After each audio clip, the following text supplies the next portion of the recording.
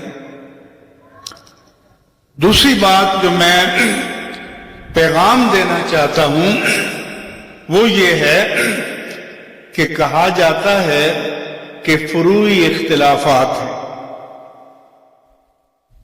فروعی اختلافات نہیں ہیں، اختلافات اصولی ہیں اور ان کا تعلق ناموس الوہیت جل وعلا اور ناموس رسالت مآب صلی اللہ علیہ وآلہ وسلم اور نوامیس مقدسات دین کے ساتھ ہے.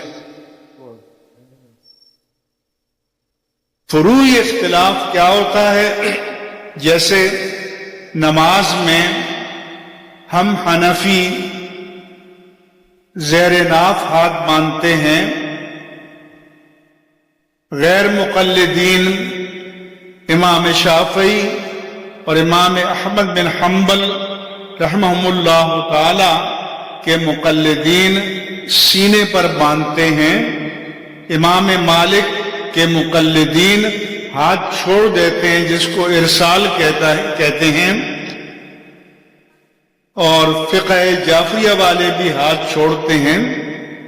ان کو فروعی اختلاف کہتے ہیں اور ان کی وجہ سے ہم کسی کو مسلک اہل سنت و جماعت سے خارج نہیں کرتے. مثلا اگر صحیح العقیدہ امام مالک کے ماننے والے ہیں، امام شافعی کے ماننے والے ہیں، امام احمد بن حنبل کے ماننے والے ہیں، تو ہم ان کو اہل سنت و جماعت ہی تسلیم کرتے ہیں. یا مثلا وللضالین کے بعد آمین بالجہر کہیں گے یا آہستہ کہیں گے، رفع یدین کریں گے یا نہیں کریں گے، یہ فروعی چیزیں ہیں. تو اس لیے اہل سنت و جماعت کو اس بات کا سمجھنا ضروری ہے کہ اصل جو اصولی اختلافات ہیں وہ کیا ہیں، اور ان کا تعلق جو ہے وہ ہمارے عقیدے کے ساتھ ہے، ایمانیات کے ساتھ ہے، اور اس پر کوئی کمپرومائز نہیں ہو سکتا. تو ایک بات تو یا مثال کے طور پر ابھی صاحبزادہ صاحب نے بھی ترجمہ قرآن کی کچھ مثالیں پیش کی، کنز الایمان کی. تو پہلے تو یہ سمجھیں کہ امت میں ترجمہ قرآن کرنے کے لیے علماء تیار نہیں تھے. کیوں؟ کہ اللہ تبارک و تعالی کے کلام کے ایک کلمے یا ایک جملے میں معنی کا جو سمندر مستور ہے وہ کسی بندے کے کلام میں ممکن ہی نہیں ہو سکتا. اس لیے پہلے ترجمہ قرآن کو کرنے کو بدعت اس لیے کہا جاتا تھا، لیکن پھر جب اسلام عجم میں پھیل گیا اور ضرورت محسوس ہوئی کہ قرآن کی تلاوت کا اجر الگ ہے، معنی اور مطالب و مفاہیم کو سمجھنے کا اجر الگ ہے، اور اس پر عمل کرنے کا اجر الگ ہے. لہذا یہ ہمارے علماء بیٹھے ہیں، عربی میں ایک معنی کے لیے کئی الفاظ آئے. مثال کے طور پر اونٹ یا اونٹنی کے لیے قرآن کریم میں 7 کلمات آئے.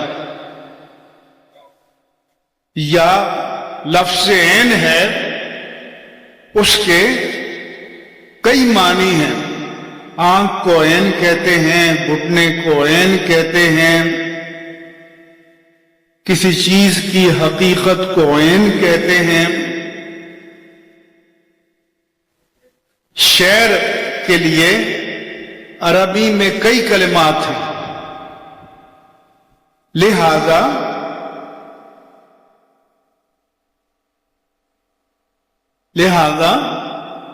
یہ دیکھنا ہوتا ہے قرآن کا ترجمہ کرتے وقت کہ اگر وہ کلمہ اللہ کی ذات کے لیے بولا گیا ہے یا آیا ہے تو اس کے متعدد معانی میں سے اس معنی کو اختیار کیا جائے گا جو اللہ تعالی کی جلالت شان کے مطابق ہو.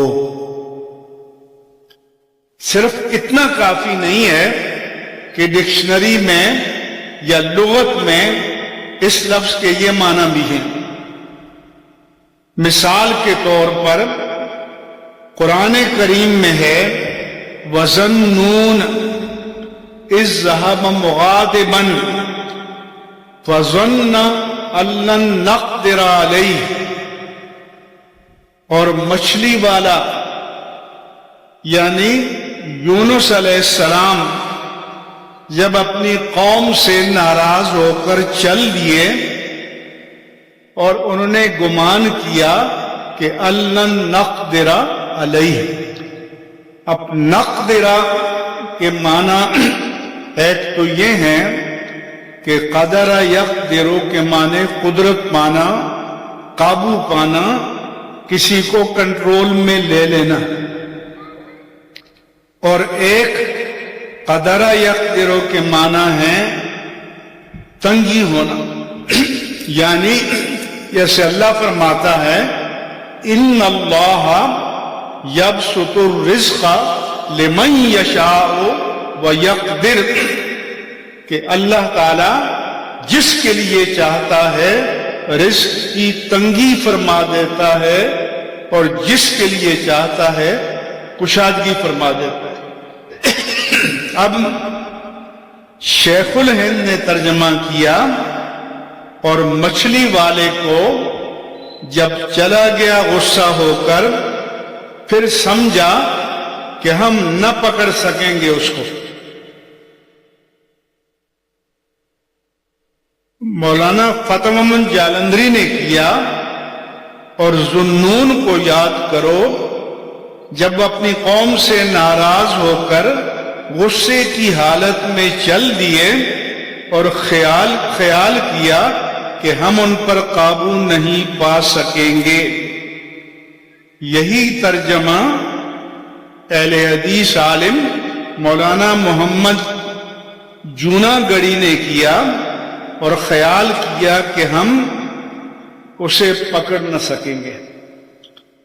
تو یونس علیہ السلام تو نبی تھے نا، کیا ہم جیسا گناہگار ادنا درجے کا مسلمان بھی اللہ کی ذات کے بارے میں منہ پر یہ لفظ لانا تو دور کی بات ہے، کبھی ذہن کے خاشیے خیال میں سوچ سکتا ہے کہ وہ قابو نہیں پا سکتا، وہ پکڑ نہیں سکے گا؟ تو یہ تراجم ریکارڈ پر موجود ہیں.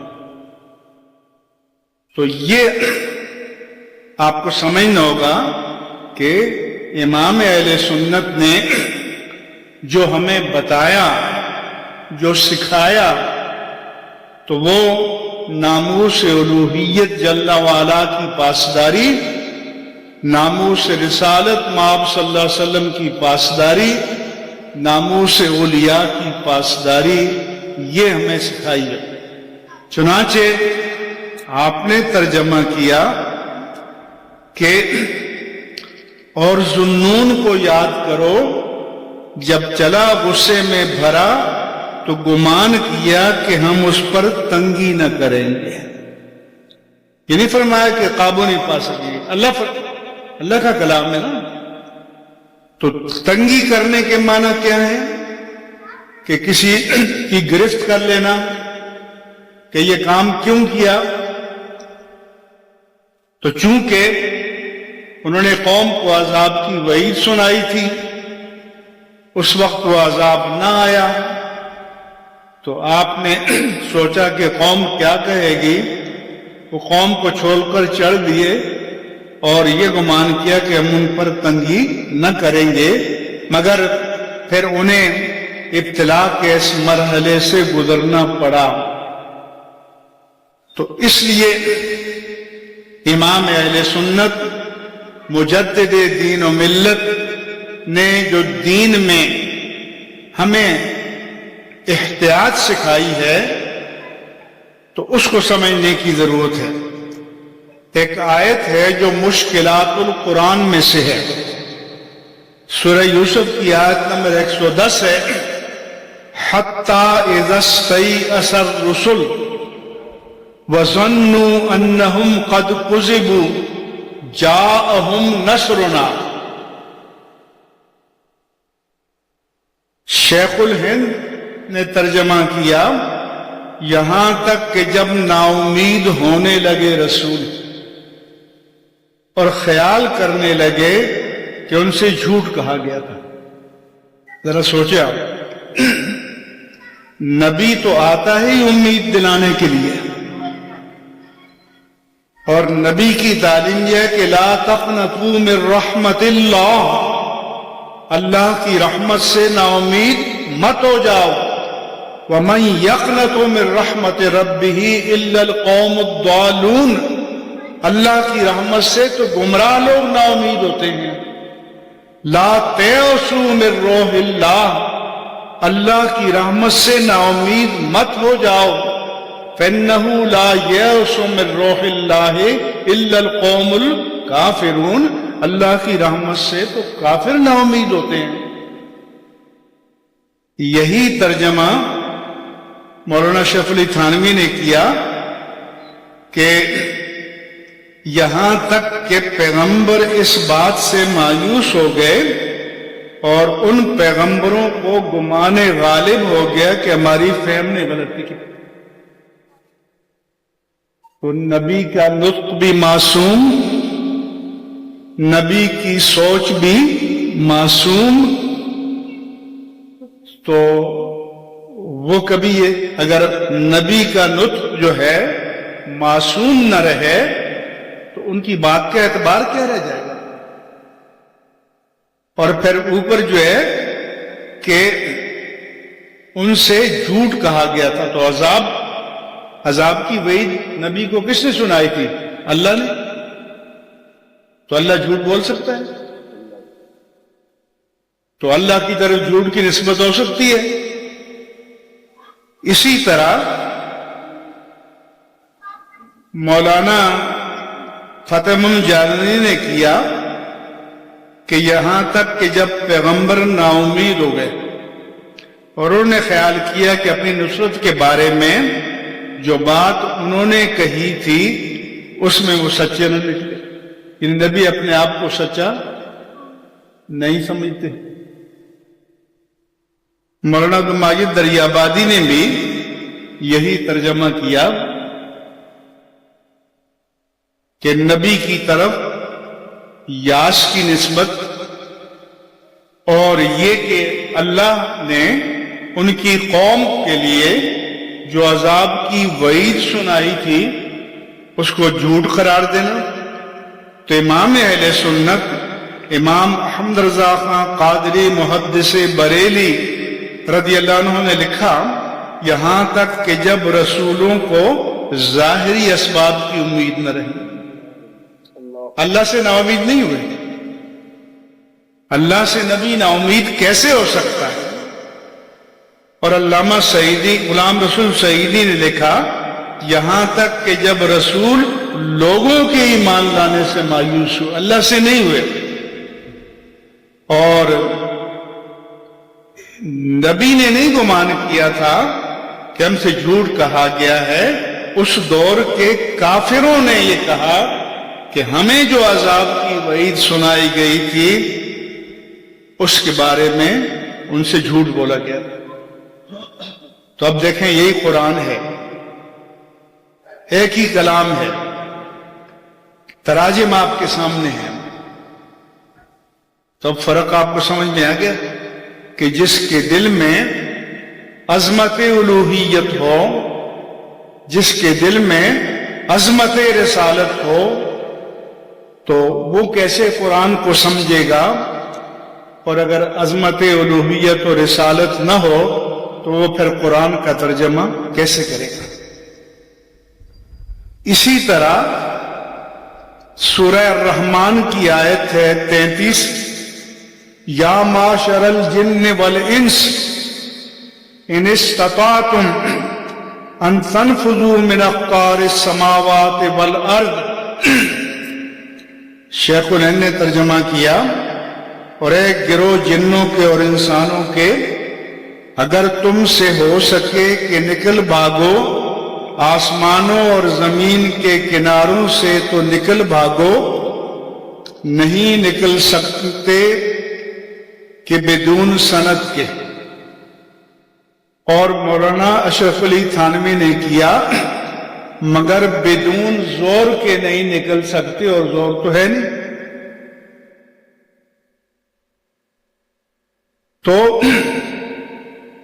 اب آج کے دور میں جب سائنس نے ترقی کی تو انسان نے راکٹ داغا اور زمین کی گریویٹی سرکل سے خلائی جہاز نکل گیا، راکٹ داغا اور چاند کے دائرہ کشش میں داخل ہو گیا، اور سیاروں کی طرف بھی جا رہا ہے، واپس راکٹ داغا اور زمین کے دائرہ کشش میں داخل ہو گیا۔ تو اگر یہ ترجمہ لے تو کفار تو کہیں گے کہ آپ کا قرآن تو سچا نہ نکلا، اب تو لوگ نکل رہے ہیں۔ تو امام اہل سنت مجدد دین و ملت امام احمد رضا خان قادری محدث بریلی رضی اللہ عنہ نے جیسا کزن فرمایا کہ 55 علوم کے ماہر تھے، اس کا تعلق سائنس سے ہے،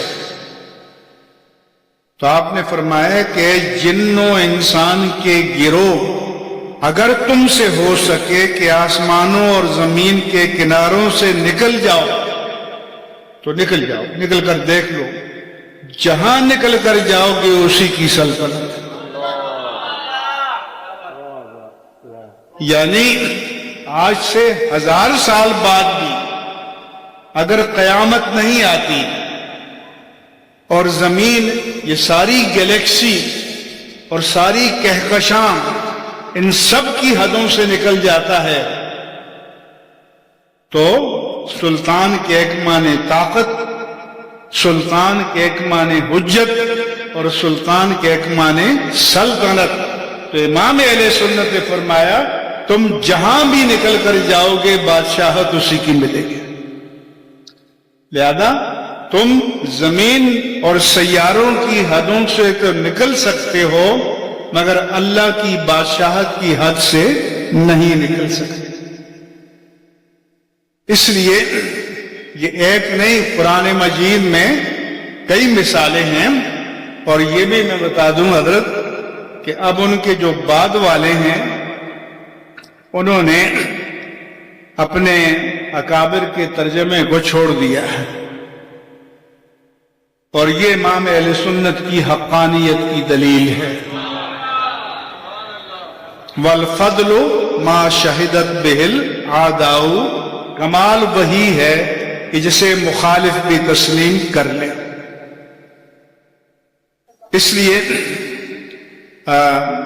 شان رسالت کے بارے میں بھی ان کی عبارات موجود ہیں، اور امام اہل سنت کی حقانیت کی دلیل یہ ہے کہ اب ان کے ماننے والے اپنے منبر پر مسند تدریس پر ان عبارتوں کو کبھی نام بھی نہیں لیتے۔ کبھی سنا آپ نے؟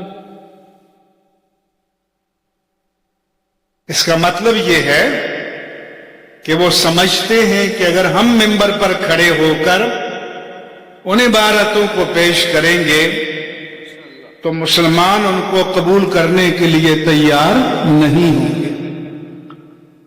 ایک مرتبہ میں ایک مجلس میں تھا تو ایک بڑے مفتی صاحب ہیں، ہم اسلامی نظاتی کونسل میں تھے اس زمانے میں، تو یا رسول اللہ کہنے کا مسئلہ آ گیا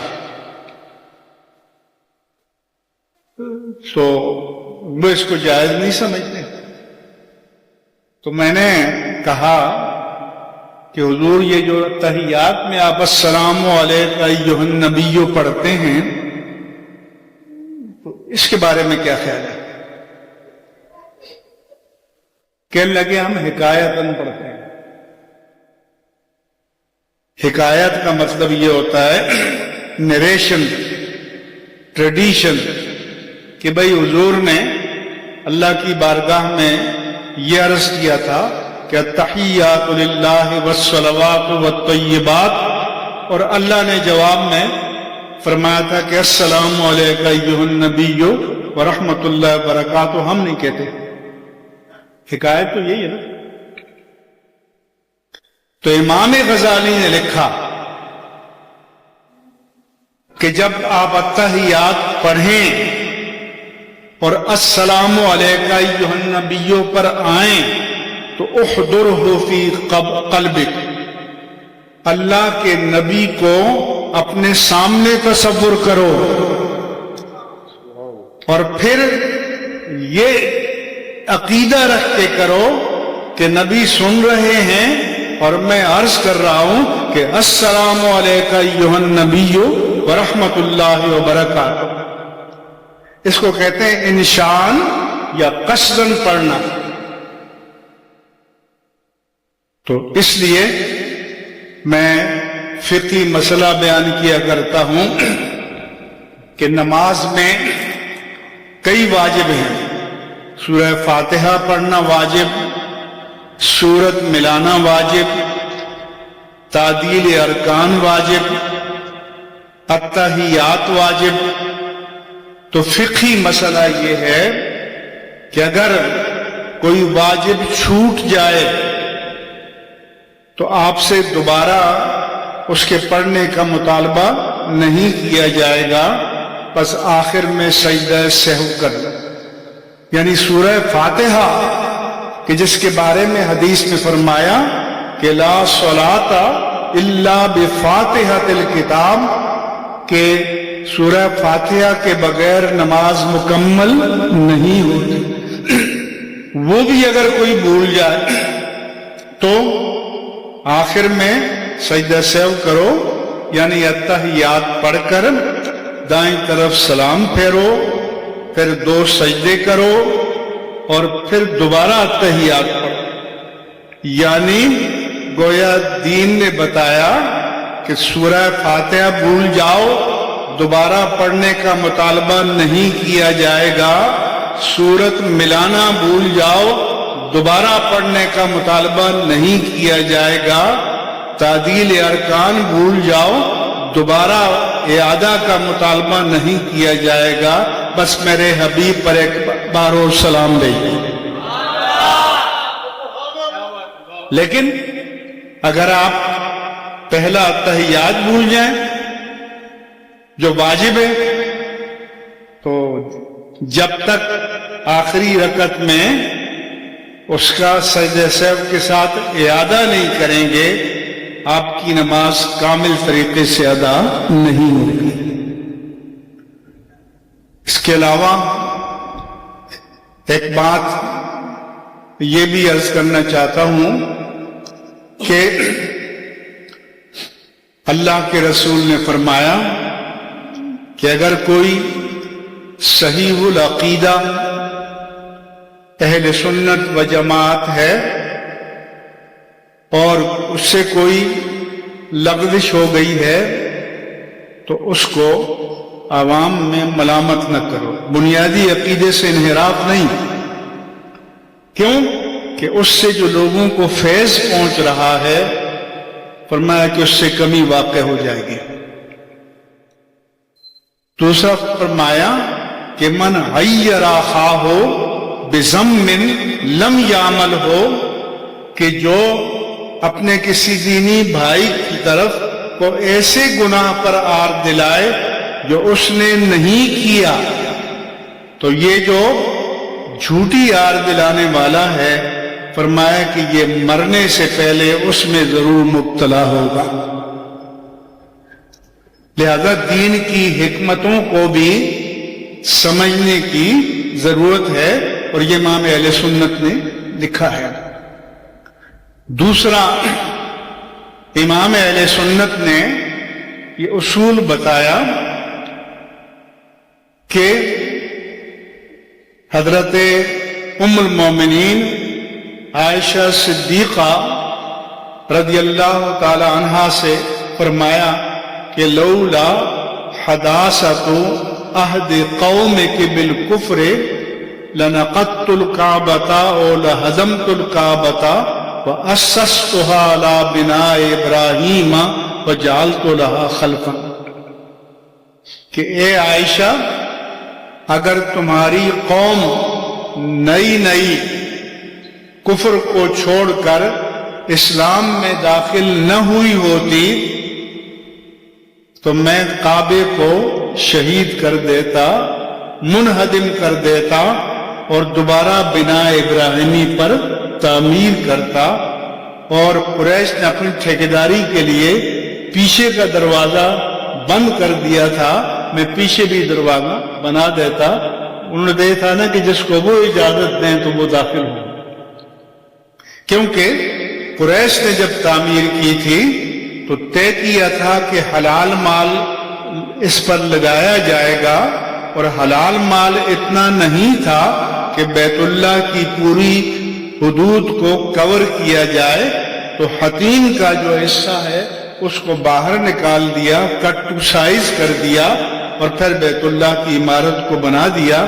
تو اب اس وقت وسائل نہیں تھے، اب پورا حجاز میرے آقا کی سلطنت میں آ چکا تھا، وسائل بھی موجود تھے، مگر آپ نے سمجھا کہ اگر بیت اللہ پر ہتھوڑے اور کدال چلائے جائیں گے تو شاید لوگوں کا ایمان متزلزل نہ ہو جائے، لہذا اس دین کی حکمت کے تحت حضور نے اپنی خواہش کو، جن کی خواہش پر کائنات کی ساری خواہشیں قربان ہو جائیں، اس کو آپ نے چھوڑ دیا۔ لہذا یہ دنیاوی معاملات میں اس طرح کے مواقع آتے ہیں تو اس وقت جو ہے حضور کی تعمیل کرتے ہوئے ہمیں دین کی حکمتوں کو، مصلحتوں کو بھی سمجھنا چاہیے، مگر دین کے اصولوں سے انحراف نہیں کرنا چاہیے، اور اس کی کسی کے لیے قطعاً کوئی گنجائش نہیں ہے۔ یہ جو مرکز ہے رشد و ہدایت کا، ہم اس لیے یہاں آتے ہیں کہ الحمدللہ یہ بلا خوف لومۃ لائم اہل سنت و جماعت کے عقائد کا مظہر ہے، ترجمان ہے، اور ہماری خواہش ہے کہ یہ مرکز تا قیامت مسلک حق اہل سنہ والجماع پر قائم و دائم رہے۔ مسلک امام اہل سنت، مسلک مجدد الفسانی، مسلک حضرت قبلہ پیر مہر علی شاہ گولڈوی جو ہمارا قابل کا مشرب ہے، مسلک ہے، اس پر اس کو قائم رہنا چاہیے۔ اور آج کل جو فتنے در آئے ہیں تو ہم چاہتے ہیں کہ اس مرکز کو اس کی ہوا بھی نہ لگے۔ آخری میرا پیغام یہ ہے کہ اہل سنت و جماعت کے نزدیک اہل بیت اطہار کی محبت ہمارے ایمان کا لازمی تقاضا ہے۔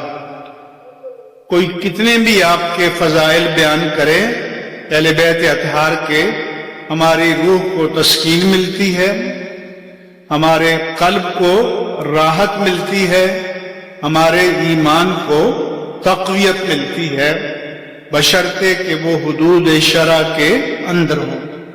کیوں کہ حدود شرع کو کراس کرنے کی اجازت اللہ کے رسول نے اپنے بارے میں بھی نہیں دی۔ فرمایا کہ لا تأطرونی کما اطرت النصارى المسیح ابن مریم، کہ میری شان بیان کرنے میں اس طرح کا مبالغہ نہ کرو جس طرح کا مبالغہ نصارہ نے عیسیٰ ابن مریم کی شان میں کیا کہ مقام نبوت سے اٹھا کر مقام الوہیت میں پہنچا دیا۔ فرمایا کہ میرے لیے اس کی اجازت نہیں ہے، انی عبداللہ ورسولہ، میں اس اللہ کا بندہ اور اس کا رسول ہوں۔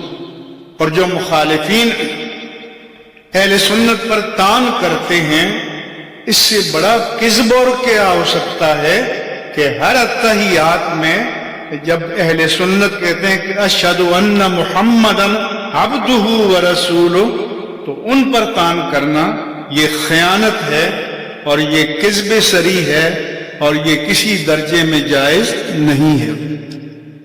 اور لیکن اگر اہل بیت اطہار کی شان بیان کرنے میں اس کی آڑ میں اصحاب رسول کی تنقیص کی جائے گی، توہین کی جائے گی، تو کسی بھی درجے میں اہل سنت کے اس کی گنجائش نہیں ہے۔ جیسے حضرت نے فرمایا کہ مشاجرات میں جو تمہیں الجھائے تو آپ ان چیزوں میں نہ پڑیں، تو اس لیے عقائد کا، ایمانیات کا تحفظ ضروری ہے، اور اس کے ساتھ ساتھ اصلاح عقائد کے ساتھ ساتھ اصلاح اعمال بھی ضروری ہے۔ اور ہمارے پیرخانے ہوں یا ہماری مسند خطابت ہو یا جمعے کی خطابت ہو، اس میں اصلاح عقائد کے ساتھ اصلاح اعمال پر بھی ہمارے علماء کو توجہ دینی چاہیے۔ ٹائم ہو گیا، وما علی الا البلاغ المبین۔ جی اچھا، میں سمجھا کہ آپ اشارہ کر رہے ہیں۔ آپ کے تو بہت زیادہ تفویض ہو رہی ہے جناب، بہت اچھا لگ رہا ہے۔ میں آپ کو نہیں کہنا چاہتا۔ اچھا، میں دل کی اتھا گہرائیوں سے قبلہ مفتی اعظم پاکستان حضرت قبلہ مفتی منیب الرحمان صاحب مدظ اللہ العالی جو ہمیشہ سرپرستی فرماتے ہیں، جیسے میں نے کہا حضرت کا وجود اہل سنت کے لیے